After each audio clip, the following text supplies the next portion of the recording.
Oi, gente! Bem-vindos novamente. Olha nós aqui outra vez. Novamente com mais um convidado especial, um convidado que tem uma história legal para contar pra gente. Um convidado aí que vai trazer até muitos conselhos, vai trazer aí um referencial para você que é a nossa audiência qualificada. Então, com um oferecimento especial do Congresso Goiano de Urgência e Emergência, vem aí em abril de 2025, um congresso com o maior simulado de múltiplas vítimas já visto no Brasil. A gente traz para você mais um podcast, Tô de Plantão.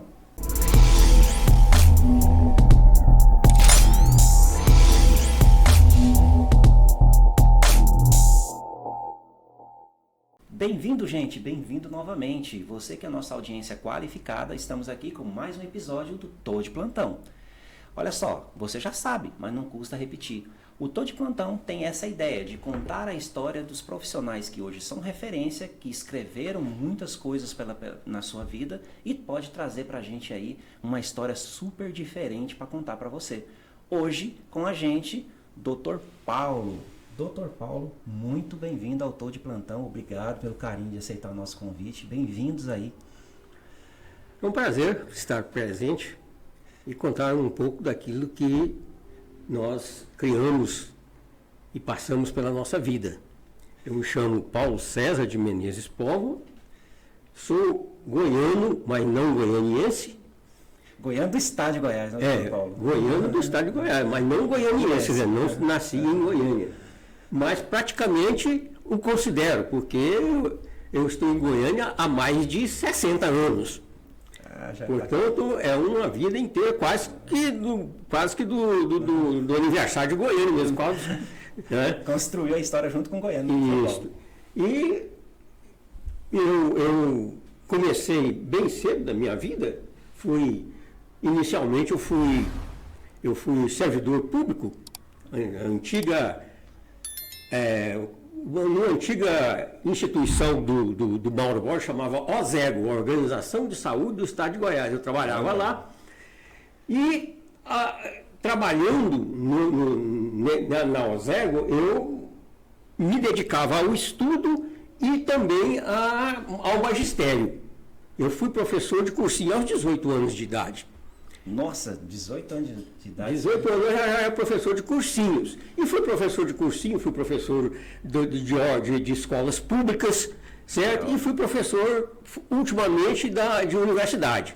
Eu fui professor da Pontifícia Universidade Católica de Goiás por 26 anos. E não saí de lá aposentado, não. Eu pedi minha exoneração em razão de outras atividades. A docência, então, está no sangue do senhor, né? A docência realmente está.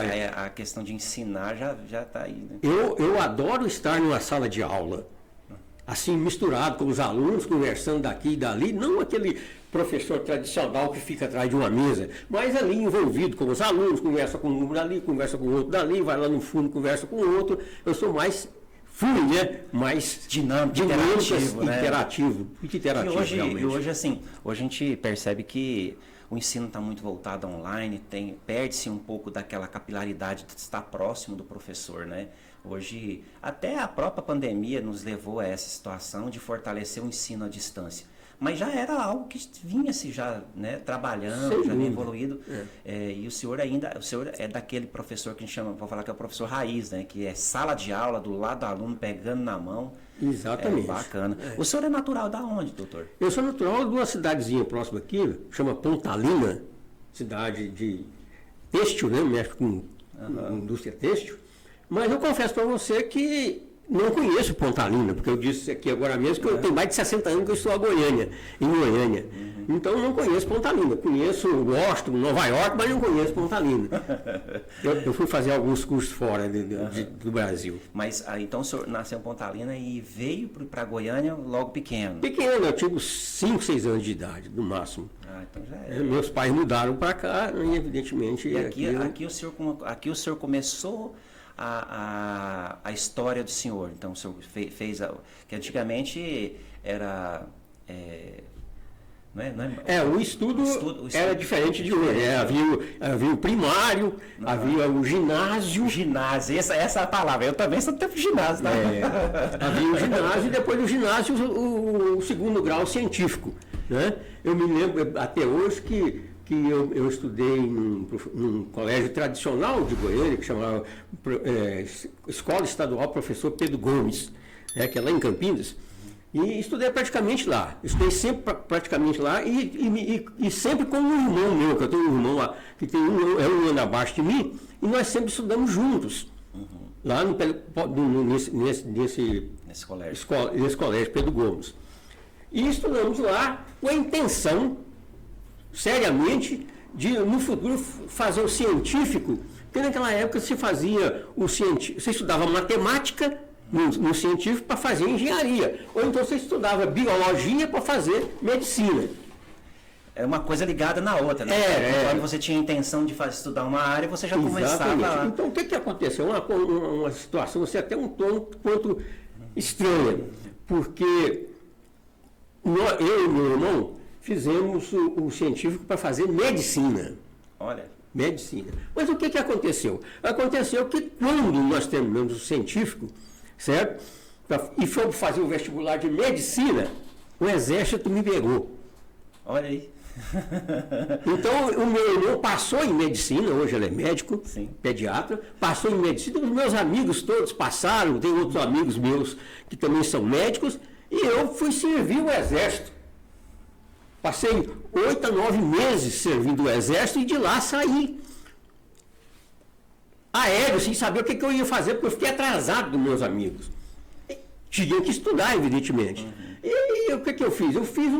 Apareceu um concurso a nível nacional, criado para ser professor estadual, numa escola criada pelo professor Jarbas Passarinho, que na época era ministro da Educação. Sim.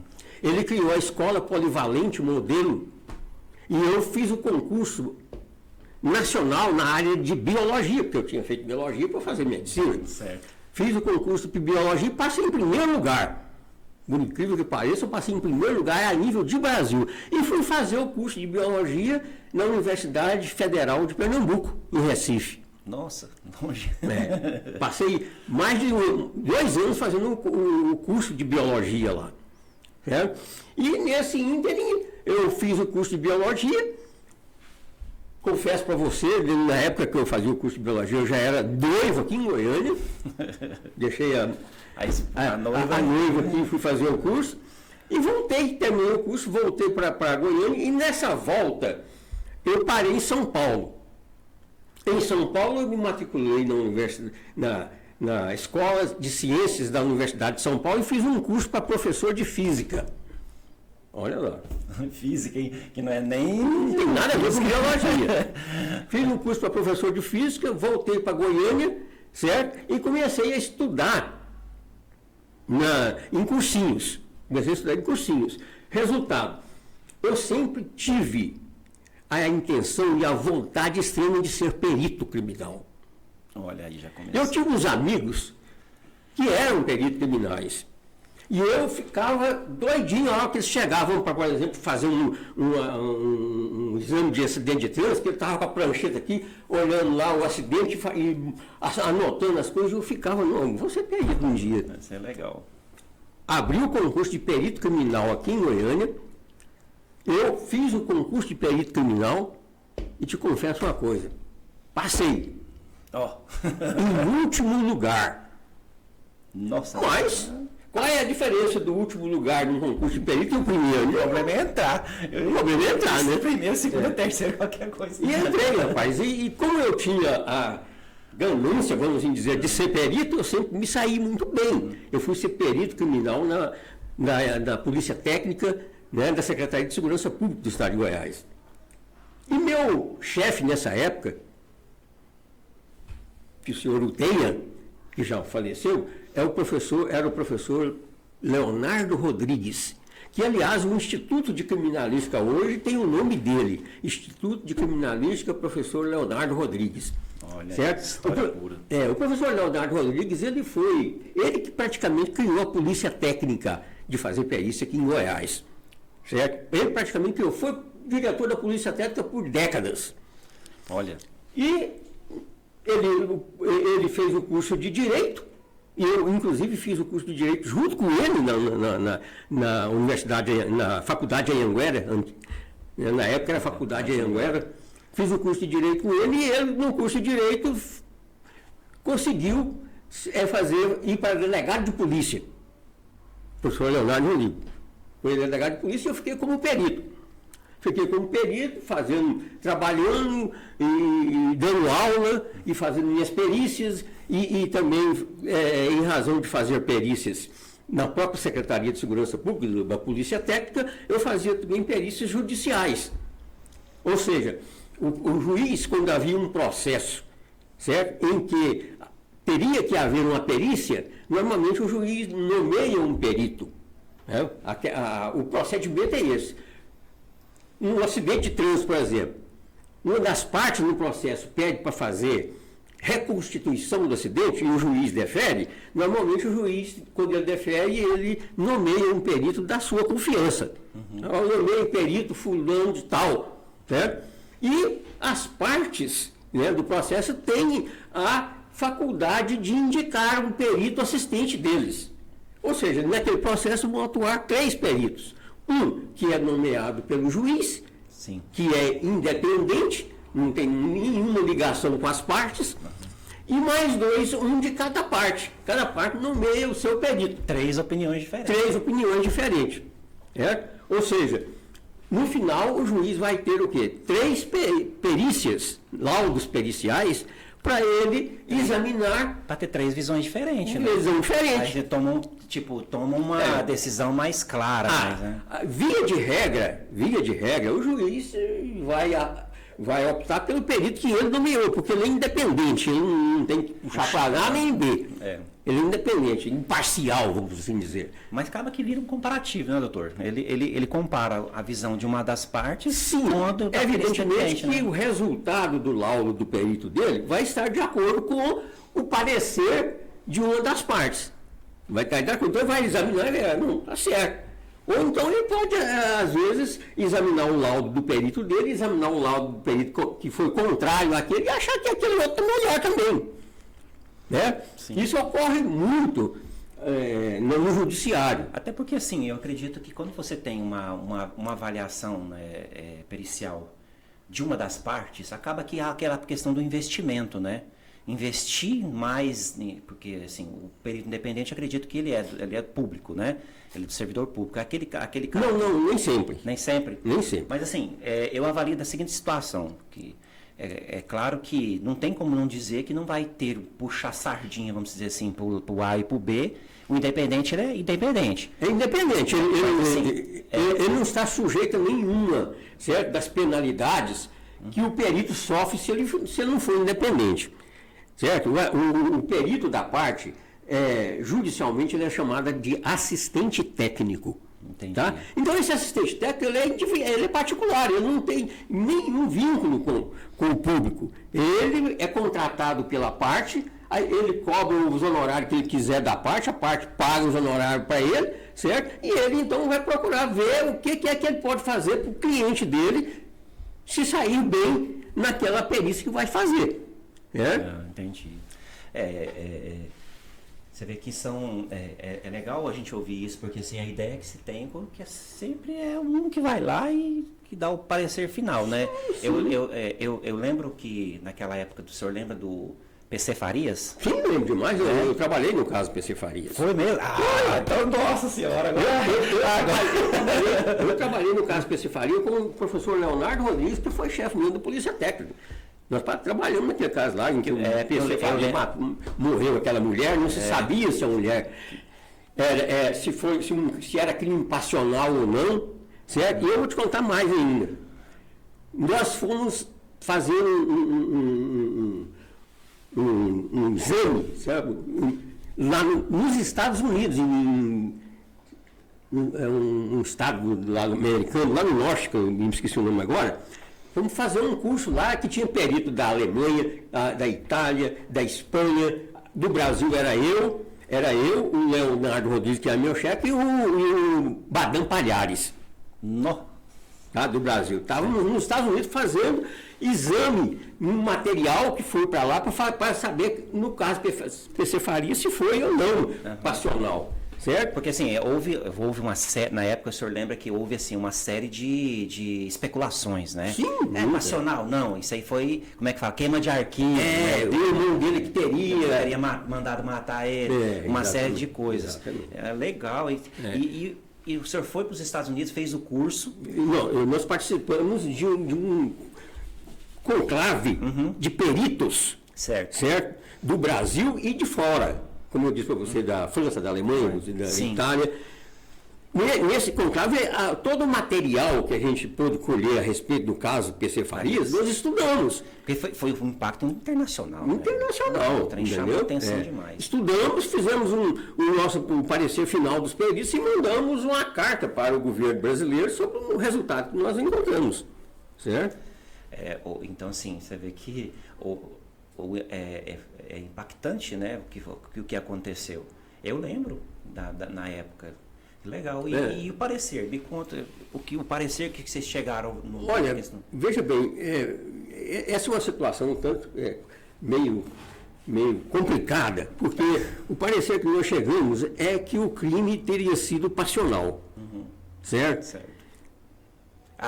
Todas as evidências levavam a isso.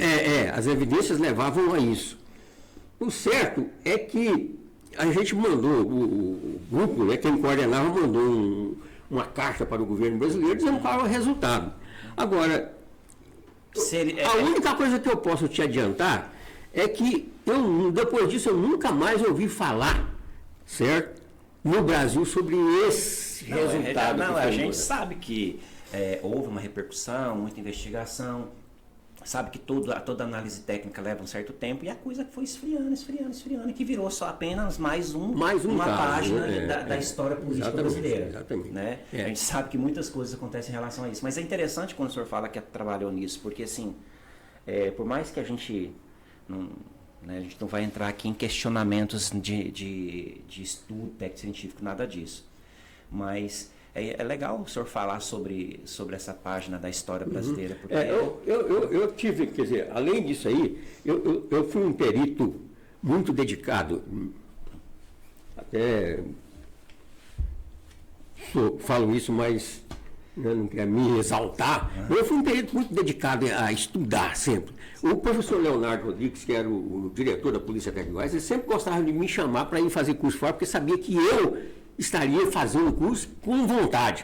E havia alguns peritos que gostariam que, por exemplo, tinha um curso lá no Rio de Janeiro, que ia lá para ir para a praia, não sei o que lá mais, e ele gostaria de me convidar, porque eu sabia que eu estudava. E assim eu fiz vários cursos, certo? Eu fiz um curso, por exemplo, em Brasília, do Corpo de Bombeiros do Distrito Federal, curso de investigação de incêndio. E o professor Leonardo Rodrigues perguntou se eu queria ir fazer o curso. Eu falei, não, eu quero. E na época, a diretoria da Secretaria de Segurança Pública, que era ali na 66, aí, um dos diretores virou para mim e falou, Paulo, você não dá conta de fazer isso não. Lá só tem capitão, tenente, não sei o que lá mais. Eu falei, menosprezando. Eu falei, não, eu quero ir, professor. Se o senhor me deixar eu quero ir. O professor Leonardo falou, não, Paulo vai. Tá bom, você quer ir? Vai. E fui, cara. Eu vou te contar uma coisa. O meu professor, um dos melhores professores que eu tinha lá, eu tinha dois professores que eu conhecia demais. Um aqui de Goiânia, que chama, me esqueci o nome, ele era professor de eletricidade, de física. E um outro professor que era um perito a nível nacional, muito conhecido no Brasil, e era perito federal, que chamava Antônio Carlos Villanova. Certo? Antônio Carlos Villanova foi um perito que fez a perícia da morte do Getúlio Vargas. Nossa, olha aí. Ele foi meu professor de física nesse curso. Não vai muito longe, não. Ele gostava muito de mim. Ele era muito amigo do professor Leonardo Rodrigues. Eles sempre estavam juntos fazendo perícia. E eu fui apresentado para ele. Ele gostou também muito de mim. Eu fui fazer o curso com ele. Resultado. Eu tirei em primeiro lugar no curso de perícia de incêndio. Olha aí. Certo? Rapaz, eu vou te contar uma coisa. É estranho, mas eu posso contar isso. Eu era o único civil no meio do pelotão militar. Eu sei certo? De tenente para cima, capitão e etc. Oficial, né? Oficial. No dia de receber o diploma, eu era o único civil no meio do pelotão que saí de lá para receber o diploma do governador de Brasília. Olha aí. O único civil. E tem algumas coisinhas que aconteceram lá na época. Histórico, né? Porque assim, com certeza a gente sabe que o militarismo tem algumas regras, né? Eles são muito fechados assim em abrir as portas para um civil entrar e fazer algum tipo de atividade com eles. Então, o senhor praticamente foi um que abriu as portas para isso, porque hoje é um pouco muito mais tranquilo em relação a isso. Hoje é mais tranquilo, mas naquela época, né? Que ainda vigorava ainda o resquício da Revolução. Então era mais difícil, bem mais difícil. Mas eu criei muitos bons amigos lá, né, capitães, tenentes e etc. e tal. Criei muito amigo. E, felizmente, eu tive, como eu estudava muito, eu tive o prazer de tirar em primeiro lugar, participar de único civil do pelotão de militar e sair do pelotão para receber diploma do governador como primeiro colocado no gosto. Eu gostava demais de estudar e eu sempre fui assim, sempre gostei. Né? Ah, que legal. Aqui em Goiás, a atuação do senhor pegou mais para... eu vou perguntar porque a gente quer conhecer. Esteja à vontade. Quando, na perícia, assim, ali vocês trabalham com tudo, né? Desde a criminal, assistente de trânsito... Olha, deixa eu te posicionar a respeito disso. No Brasil, naquela época, um pouco depois da minha época, no Brasil havia estados em que o concurso para perito era específico. Sim. Havia o concurso para perito de acidente de trânsito, havia o concurso de perito para incêndio, havia o concurso de perito para grafotécnico, mexer com assinatura, etc. e tal. Certo? Rio Grande do Sul, São Paulo, Rio, talvez Bahia e algum estado do norte. Eram alguns dos estados que o concurso era específico. Assim como sempre foi específico o concurso da Polícia Federal. Perito federal sempre foi específico. Você vai abrir o concurso específico para a polícia, para acidente de trânsito, para grafotécnica. Existia um direcionamento. Direcionamento. Na Polícia Federal, sim. Perito federal, sim. Agora, nos estados, alguns estados também eram assim, mas outros não. E Goiás era um dos que era polivalente. Ou seja, você formava em perito, você ia fazer tudo. Você estava de plantão, apareceu um acidente de trânsito, vai fazer. Apareceu um enforcamento, vai fazer. Apareceu... Tiro, faca, tudo você ia fazer. Se você estivesse no seu horário de fazer do plantão, você ia fazer. Entendeu? Eu fiz isso muito tempo, mas depois eu saí e fui trabalhar na seção da Polícia Técnica, especificamente numa seção chamada seção de documentoscopia, onde eu me especializei em fazer grafotécnica, que é perícia de falsificação de assinatura. Eu fiz muito curso de especialização. E sempre fiz, e até pouco tempo eu já fiz um com um professor de São Paulo, e por incrível que pareça, como eu disse para você que eu sempre gosto de dar, hoje mesmo às 19 horas eu tenho um curso para ser começado com o professor Renato. Não para, doutor, não para. Tudo evolui, né, cara? Se você não evoluir também... Doutor, deixa eu te fazer uma pergunta assim, a nível de curiosidade, tá? Isso é uma curiosidade minha. Se o senhor achar que pode explicar... Assim, quais que são os critérios, de uma forma macro, assim, sem detalhar? Mas na hora de avaliar uma assinatura, o que o senhor pode passar para a gente, assim, a nível de curiosidade, como que é feita essa análise, assim? Meio complicado, né? Meio complicado. Porque é o seguinte, deixa eu só te adiantar um negócio. Esses dias eu fiz um laudo pericial grafotécnico. E quando você vai fazer essa perícia grafotécnica, as partes têm a faculdade de elaborar quesitos para o perito responder. Entendi. Tem umas certo? perguntas. Umas perguntas sobre o fato, certo? Para o perito responder. Eu sou perito do juízo, então eu que tenho que responder. Então ele fez a seguinte pergunta: se a assinatura for falsa, ela foi feita por profissionais? Essa é a indagação de um dos quesitos. Olha aí, cara. Olha aí. O que eu respondi? Olha a minha resposta. Pois bem, a assinatura é falsa. Agora, se foi feita por profissionais, resta saber, certo? Se esse profissional é um perito. Porque se ele for, A assinatura é falsa e é fácil de perceber que é falsa. Até visualmente. Ao técnico, visualmente é fácil perceber que é falsa. Agora, ao leigo, ao homem comum, não é. Não é. Ele olha, pode ter só... É tipo o cara lá do tabelião, o cara do caixa do banco, né? É um exemplo que você está falando. Isso é importante, isso que você está falando. Porque, veja bem, o perito lá do tabelião, aquele que olha lá para fazer reconhecimento de firma lá, ele tem 5, 10, 15 horas de grafotécnica. Ele não é perito grafotécnico, certo? Porque ele não vai dar uma opinião técnica profunda, elaborar um laudo. Ele vai dizer sim ou não. Não é? Se ele achar que a assinatura não confirma para ele poder reconhecer firma, ele vai dizer, não, essa assinatura aqui eu não faço. Ele não tem responsabilidade nenhuma, ele tem o direito de dizer que não. Ou o direito de dizer que sim. Mas não que ele seja um perito expert para fazer um laudo e dizer se sim ou não. Certo? Essa é uma parte da questão dessa assinatura. É porque assim, o que ele vê ali é visual, né? É. Ele pega ali, E pega o de outro- repente um cartão lá, outro e faz uma Exato. comparação. É igualzinho caixa de banco, né? Se você chega com o cheque lá, o cara confirma, não, mas essa assinatura aqui não é sua, não. Pode até ser, né? Mas o caixa tem a liberdade e a autonomia de dizer, não, esse aqui eu não pago. Aí o cara que vai se virar, ver o que ele vai fazer para dizer para provar que aquela assinatura é dele. Mas compete ao caixa pagar ou não. E ele tem, né? Ele tem essa autonomia. Né? Tem essa autonomia. E apesar de não ser perito, ele é apenas um conhecedor, né, superficial daquilo ali.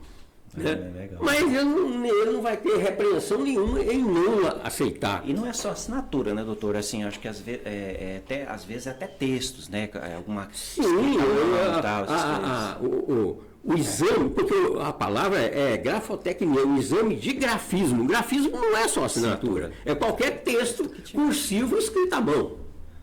Né? É qualquer um. É que, via de regra, né, quem falsifica um texto vai falsificar a assinatura. Né? Isso quando você, veja bem, quando a assinatura pode ser autêntica num determinado documento, certo? E o documento não ser autêntico. Ou seja, o cara pegou uma página assinada e criou um texto em cima. Olha, tem isso também, né? Tá vendo? Então, se ele falar, não, a assinatura é autêntica. Tá bom, é autêntica, mas o documento em si é falso. Então, isso é muito importante para o advogado que vai fazer isso aí.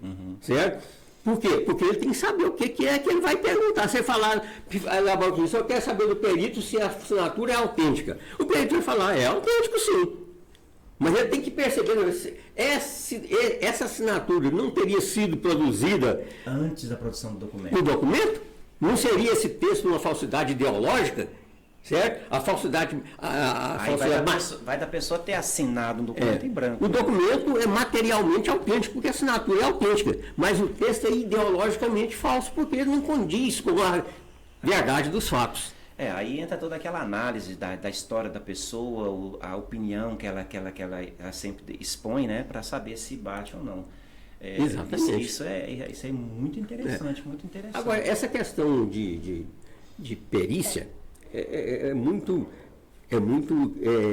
sensível, porque eu confesso para você que quando eu fiz o curso de especialização, curso de perícia criminal, certo? Eu fiz na Escola Superior de Polícia Civil, na Academia de Polícia na época, certo? E o curso era intensivo e durou um ano. Se você pegar mais recentemente, certo? Cursos de formação de perito na Academia de Polícia, Escola Superior de Polícia Civil, nós já tivemos curso, hoje eu não sei porque eu estou fora de lá, mas nós já tivemos curso de perícia de 6 meses, de 3 meses. Quer dizer, o cara sai dali não sabendo muita coisa. Né? Ele vai ter que especializar, estudar e saber mais coisas sobre isso. Então é muito complicado ser perito hoje, não é? Mas na época do senhor falou que saiu para grafotécnico, né? Mas quando o senhor estava fazendo a parte de, vamos dizer assim, o plantão, né? O plantão lá com o doutor, o senhor também pegava criminal, né? Sim, o plantão é mais criminal. Mais criminal. Quem está? Porque lá na Polícia Técnica existe 2 grupos de peritos. Os peritos que fazem plantão noturno, 24 horas, certo? E tem os peritos que trabalham na administração. Seção de documentoscopia, seção de farmácia, seção de papiloscopia, de drogas e etc e tal.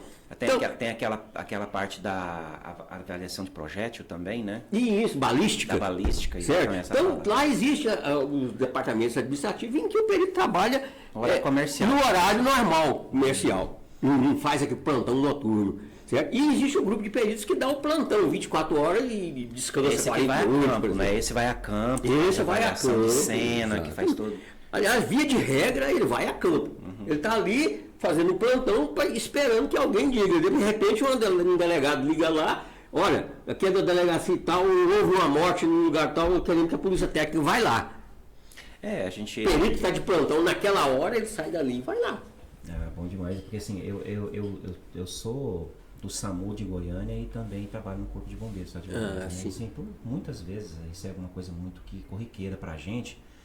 A gente vai nos locais e às vezes chega lá o indivíduo já está em óbito, né? Exato. E uma das coisas que acontece muito, a gente já fez alguns cursos também lá na Secretaria de Segurança Pública lá, e que eles falam muito pra gente, olha, se você chegar e tiver em óbito evidente, não coloca a mão. Não coloca a mão, não mexe. É verdade. Porque assim, atrapalha muito a questão da avaliação da cena do indivíduo, né? Então assim, hoje em dia a gente do SAMU, do Serviço Pré-Hospitalar de Emergência, hoje a gente tem uma mente muito pouco mais aberta. Porque assim, eu falo pro senhor porque eu estou no SAMU de Goiânia desde que ele existe. E como a gente não tínhamos essa leitura, o que acontecia? A gente chegava, metia o pé nos trem, mexia na vítima. Mas assim, não vou dizer inocência, mas por falta de sabedoria disso. Eu diria por ignorância. Ignorância técnica. Né? Ignorância técnica. Quer dizer, ignorante não é ser burro, não. Não entender que aquilo ali é muita gente não gosta de falar que a pessoa não gosta que a pessoa fala, você é ignorante. Ignorante é por ignorar, não ter conhecimento. E aí eu falo pro senhor assim que nos primeiros anos do SAMU em Goiânia, a gente era acionado pelo juiz muitas vezes. Muitas vezes. Por quê? Porque por contaminar uma cena de crime, de potencial crime, sim. acabava que o perito ele ficava... Falava isso, o local tinha sido violado. Exatamente. Aí a gente acabava tendo que ir para lá. Sim. Só que aí o que aconteceu? Eu lembro que teve uma gestão nossa que falou assim, vamos fazer um curso, vamos ver com o pessoal da perícia criminal, para a gente poder fazer um curso para saber o que a gente pode, a gente pode e não deve fazer. Sim, perfeitamente. E foi interessante, doutor, porque assim, a gente fez esse curso, acho que foi em 2000, esse primeiro curso, a gente foi lá no auditório que é do lado do ML, aqui em Goiânia, né? E todo mundo passou. E foi dicotômico a coisa, assim. O antes e o depois do curso. Porque a gente passou a ter um olhar mais técnico, pensando na avaliação e investigação criminal, e a gente parava de fazer algumas coisas. Por exemplo, nós chegávamos num baleado dentro do carro mesmo, a gente já abria a roupa e já procurava saber onde é que entrou os tiros. Às vezes tirava o cara até de dentro do carro. Eu falo pro senhor por ignorância técnica, né? Eu sei como é que E aí, quando a gente passou por isso, a gente acabou que ainda assim a gente é chamado porque quem pode constatar e declarar que é óbito é o médico lá da viatura, né? Agora a gente chega no local, o médico desce. Ele vai lá. Se há uma possibilidade de sobrevida, o cara ainda tem possibilidade de sobreviver, a gente vai investir. Claro. Mas chega lá, tá morto mesmo. Nem põe a mão. Nem toca. E eu vou usar uma palavra pro senhor de um perito que a gente teve aqui no podcast também, um cara muito bacana, chama o Rócio. O Rogério Rossi. O Rogério Rossi fala assim, olha, se você chegou, tá morto. Você não precisa nem descrever onde é que entrou os projéteis. Porque quem tem que fazer isso é a perícia, não é você. Você descreve lá que o indivíduo ele está em óbito, que não tem mais possibilidade de instituir medidas avançadas para que ele recupere, ele não perder a vida, porque ele já está morto. Então, assim, não precisa colocar nem a mão. E hoje o nosso entendimento é muito claro, porque você vê, nós temos numa suporte avançado, por exemplo, doutor, a gente tem um médico, um enfermeiro e um socorrista, que é o motorista da ambulância, o condutor. Quando a gente chegava no atendimento, os três descia. Já ia para cima. Aí prende cápsula de projétil na bota nossa, pegadas, né? E às vezes tem sangue, você pisa naquele sangue. Impressão digital. Exatamente, apesar que a gente chega com a luva, né? Mas assim, mesmo assim contamina. E hoje não, hoje o entendimento, assim, chegou ali, você já vê que até o polícia está mais parado, que a coisa está mais desacelerada, mais frio. A gente sabe que possivelmente ali é um óbito mesmo. Quando já não informa que é. Aí só vai só o médico. Para constatar e dar um... O o condutor, assim... a grande maioria fica, porque assim, a gente tem aquele olhar curioso, a gente também é normal de ser humano, mas a gente se precavém mais hoje em não conservar o vestígio, que é muito importante. Importantíssimo para a polícia técnica. O vestígio conta o que aconteceu. Você veja bem, uma vez ocorreu um caso desse que você está falando, certo? O titular do local do evento ali é a polícia técnica, certo? Nem o IML chegando, ele não pode mexer se a polícia técnica não fizer a perícia primeiro, certo? É a polícia técnica que libera o corpo para o IML. Sim. Aí o IML vai lá e pega e leva. Mas enquanto a polícia técnica não faz o levantamento do local, não libera para o IML e para ninguém. Porque os vestígios, os indícios, os materiais estão todos ali. Agora, se entra gente, pega, mexe, vai para cá, o local está violado. Quer dizer, o perito nem vai fazer. Via de regra, o perito nem faz o laudo, certo? Porque o local foi violado. Ele vai examinar, às vezes, vestígios que nem é do local, foi deixado por terceiros.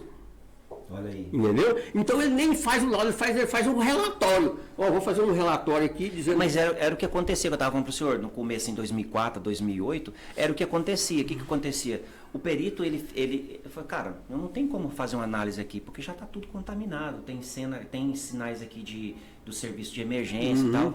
E foi um processo de amadurecimento, né? A gente foi melhorando, ainda continua esses tipos de treinamento, que eu acho que é muito válido. E eu acho que foi atitudes da Secretaria de Segurança Pública do Estado de Goiás que melhorou muito no aspecto jurídico, de proteção e de uma investigação, que a gente fala assim, uma investigação limpa, né? Sem contaminação. Exatamente. É muito bacana mesmo. Lucas, deu 1 hora já? 40 minutos. Ah, tão bacana. Aqui a gente tem até 1 hora, tá? Certo. Então, eu esqueci seu nome. Ademir. Essa questão da perícia realmente é muito complexa. Você está entendendo? Muito complexa. Porque exige que o perito não seja um perito que apenas fez um curso. É necessário que ele invista naquilo, que ele estude, certo? Compre material, existem livros de perícia. Eu tenho uma biblioteca só de perícia, de livro de perícia. Entendeu? Então é importante que ele invista em cima dele. Tem muito perito bom a nível nacional. Eu, inclusive, tenho um livro, certo? Sobre criminalística. Fala o nome do livro para nós aí, doutor. O livro é criminalística, certo? Ele é de autoria minha e de um professor de direito penal, que tem Ismares Tulano Garcia, certo? Esse Ismares Tulano Garcia, ele foi promotor de justiça, depois ele saiu, foi delegado de polícia, certo? Aposentou e ele foi vice-presidente da Ordem dos Advogados do Brasil, certo? Inclusive ele que me convidou, como na época eu já era advogado, ele me convidou para ser conselheiro da Ordem dos Advogados do Brasil. E ele sabia como delegado, como promotor que já foi, ele sabia dessa questão de perícia. Então ele me convidou para a gente escrever um livro a 4 mãos, certo? E nós escrevemos um livrinho pequenininho sobre criminalística. Ele falava a parte de direito e eu falo a parte sobre perícia lá. É um livrozinho, eu tenho até ele em casa. E assim, o que a gente observa, assim, a passar dos anos, as coisas evoluem, né? Hoje, assim, se a perícia não acompanha as inovações, fica para trás, né? Fica para trás, eu acredito assim, acho que uma das maiores inovações que eu acompanho da parte histórica da perícia é o DNA, né? Sim, o DNA perícia médica, né, no caso aí. Aí, DNA de estudo. Se você não tem outros elementos para investigar, impressão digital, impressão palmar, impressão do globo da orelha, a íris do olho, né? Então uma série de coisas. Arcada dentária, tem tudo para investigar. Se você não tem nada disso, não resta para você o DNA. E o DNA é qualquer elementozinho, né? Você tira do corpo da pessoa, fragmento, você faz o DNA. Certo? É uma evolução muito grande, né? A gente hoje é tão legal a parte de perícia que a gente sabe que tem muitos seriados, né? Eu sou um cara que sou fã, eu gosto muito do CSI. CSI. Aí eu tenho, porque a gente quer queira, quer não, por mais que seja uma ficção e tal, assim, mas te dá um norte muito grande. E são muito coisas grande. assim, né, que ditam Você vê que hoje, a investigação. Em termos de filme e televisão que a gente vê e artigos sobre isso aí, você vê que na perícia hoje eles utilizam até o indivíduo que tem, certo, a mentalidade desenvolvida por um certo ponto, que ele é capaz de indicar pontos para a perícia daquilo que ele observa no local. Não é nem técnico, muito técnico, é a observação dele, é coisa que ele descobre mentalmente. Mas isso também vai muito do que da vivência do cara, né? Sim, sem dúvida. O cara vai criando vai criando como é que faz? Um mecanismo científico na cabeça em que se ele entra numa sala, ele rapidamente ele faz uma avaliação rápida. Exatamente. Eu sempre digo, nas minhas falas, né? Eu digo que mais importante do curso de perito que você faz é a sua experiência, a sua vivência como perito e a sua experiência como perito, certo? E o seu prolongamento, o seu estudo a respeito. Não basta ser perito, um diploma de perito. Isso não é suficiente, certo? Você tem que estudar mais e quanto mais prática, vivência, experiência você tem, mais elucidativo você fica sobre o local. Você chega no local, você já observa um punhado de coisa que o homem comum, o leigo, você não vê nada disso. Entendeu? É muito importante. É porque é aquele olhar técnico, né? Que é insubstituível, Olha, né? Isso aí. Eu vou te dizer uma coisa, você está falando de negócio de evolução. Você vê que uma coisa interessante é o seguinte, você sabe que hoje processo judicial, processo jurídico, não é físico mais. Né? Aquele processo que você pega as páginas e vai passando. É tudo técnico. É tudo digitalizado. Isso dá um problema sério com perícia. Por quê? O cara questiona, certo? O cara não foi o cara que assinou o contrato. O cara tem um contrato com um banco aí que forneceu para ele um certo valor, né? Como empréstimo consignado, e o cara fala, não, eu nunca pedi isso, não. Essa assinatura minha é falsa. E joga o processo, o documento no processo digital. O juiz nomeia seu perito e manda você fazer a perícia. O que eu faço? E todo perito normalmente faz isso.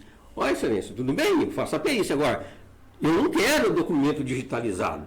Eu preciso físico. Eu preciso do documento físico, original.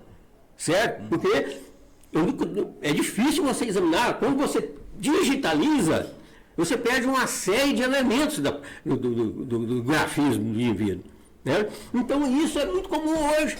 Eu tenho situações em que a parte diz o seguinte, olha, eu não consigo o documento sumiu, ou está muito longe, ou vai demorar demais, pede o perito para fazer em cima do digitalizado. O juiz normalmente ele dá um despacho perguntando ao perito se é possível fazer. Via de regra, o que eu faço? Olha, o ideal é o documento físico, original. Eu posso fazer uma perícia e dizer é ou não é. Agora, se Vossa Excelência quer que eu faça a perícia em cima dos documentos digitais, eu posso fazer. Mas o resultado não é o mesmo que eu teria no outro. Não vai ter a precisão, né? Não vai ter a precisão, pode ser falso. E amanhã ou depois, se me aparecer o documento original para eu fazer, é outra perícia e outros honorários. Entendeu? Mas eu posso fazer. Só que o resultado que eu vou dar não é um resultado preciso. Olha, há indícios de que a assinatura seja verdadeira ou falsa. Entendeu? Há uma série de elementos que são indicativos de que não há uma precisão. Entendi. Cara, é muito legal discutir sobre isso. Doutor, a gente passaria aqui 4, 5 horas falando sobre isso, porque quando a gente conversa com as pessoas que têm a paixão por aquilo que faz, a gente percebe o tanto que a coisa vem espontânea, né? Ela sai assim, e é muito legal a história do senhor. O senhor ainda está trabalhando. Está trabalhando, é como nós já vimos conversado antes. Você já é aposentado, né? Eu sou aposentado. Eu sou aposentado, não é como perito. Certo? Eu sou aposentado pelo serviço público, mas não como perito, eu sou aposentado como procurador jurídico da Câmara Municipal de Goiânia. Olha isso. Certo? Então, mas assim, a gente percebe essa paixão pela forma que o senhor expressa, que o senhor fala assim, a gente sabe que existe fazer aquilo que gosta. Né? É exatamente o que eu disse para você. Embora eu tinha dito para você, eu sou aposentado como procurador juiz da Câmara Municipal de Goiânia. Beleza. Só que eu faço perícia até hoje e muita. Com entendeu? certeza. Porque é o que a gente gosta de fazer, né? É aquilo que a gente. sabe, o senhor você fala sabe. assim, era para mim ser médico, mas hoje, hoje eu sou perito e eu gosto demais. Existe disso. uma questão muito recentemente, mas recentíssimo mesmo, que leva em consideração os títulos da dívida pública, certo? Negócio de Gessara, Nessara, aí, muito recentemente, a Márcia, não sei se você comentou com você sobre isso, a Márcia é muito inteligente, é muito, tá por dentro disso tudo. Houve uma época em que a dívida para os bancos, certo? O indivíduo pagava com o título da dívida pública. E aí era necessário fazer perícia nesses títulos da dívida pública para ver se o título era verdadeiro ou falso. Tá, acabou, pagou um punhado, depois não aceitaram mais, dizendo que os títulos estavam prescritos, acabou. Hoje está em voga novamente esses títulos, certo? E alguns títulos são passíveis de se fazer perícia nisso, porque nunca foi feito. Aí o trem está voltando tudo outra vez. Olha, eu tenho título aqui que eu quero receber esse título, porque agora com essa novidade aí de Gessara, Nessara, sistema financeiro quântico, que é uma novidade que existe aí, os títulos são válidos novamente e eles são questionados por quem vai receber. Veracidade, né? A veracidade. Ele vai ter que fazer perícia por esses títulos novamente. Legal. E coisa recentíssima. Agora, mas, atual. Acaba que vai e volta, vai e volta, vai e volta. Doutor Paulo, gostaria de passar a tarde conversando com o senhor aqui, mas a gente tem um tempo, né? A gente não pode explorar, mas assim, agradecer novamente o senhor pela oportunidade, o senhor estar aqui com a gente, pra gente foi assim, cara, foi muito legal mesmo, eu gostei pra caramba, assim, entender de forma mais idêntica, né, e mais original o que é todo esse trabalho que é feito pela perícia. O senhor é perito, trabalha até hoje, né, isso aí faz parte do senhor. Agradecer o senhor, agradecer a doutora Márcia, que indicou o senhor para estar aqui com a gente. A doutora Márcia veio, foi muito legal também. Para nós foi uma honra. E eu deixo aqui o espaço para suas considerações. Mestre, é o seguinte. Antes das minhas últimas considerações, eu gostaria de expressar uma posição minha com relação à perícia de assinatura, para depois claro, expressar. Espaço, senhor. Em grafotécnica, a respeito de assinaturas, existe um princípio que sempre vale e é sempre correto falar isso. Se existem duas assinaturas, veja bem, esse é um princípio, certo? E é válido. Se duas assinaturas são exatamente iguais, Uma é falsa. uma é falsa ou as duas são falsas. Verdade. Esse é o princípio básico de grafotecnia. É verdade, porque é impossível você fazer a coisa E idêntica. nem você mesmo que escreve o seu nome, logo em seguida você escreveu o seu nome, ele já sai diferente. Já está diferente, verdade. Então, esse princípio é válido. Se existem Olha duas aí, assinaturas exatamente iguais, uma é falsa ou as duas são Olha aí, falsas. gente, ó, um recado, hein? Recado. Recado, hein? Recado. Recado. Importante. Sempre nesse princípio que eu estou falando, que é sempre válido para as perícias grafotécnicas. Valeu demais esse recado aí. É bom pra gente ficar esperto mesmo. E eu quero agradecer também o convite que me fizeram para esse podcast, certo? E estarei sempre à disposição. Havendo possibilidade e necessidade, eu fico à disposição de vocês para a gente tem outras oportunidades. O podcast ele é um produto do Congresso Goiano de Urgência e Emergência e a gente sempre gosta de levar nesses eventos a importância que tem do profissional socorrista, aquele que vai dar o primeiro atendimento, né, em situações de um agravo, né? Ferimento por arma branca, por arma de fogo, até mesmo acidentes, né?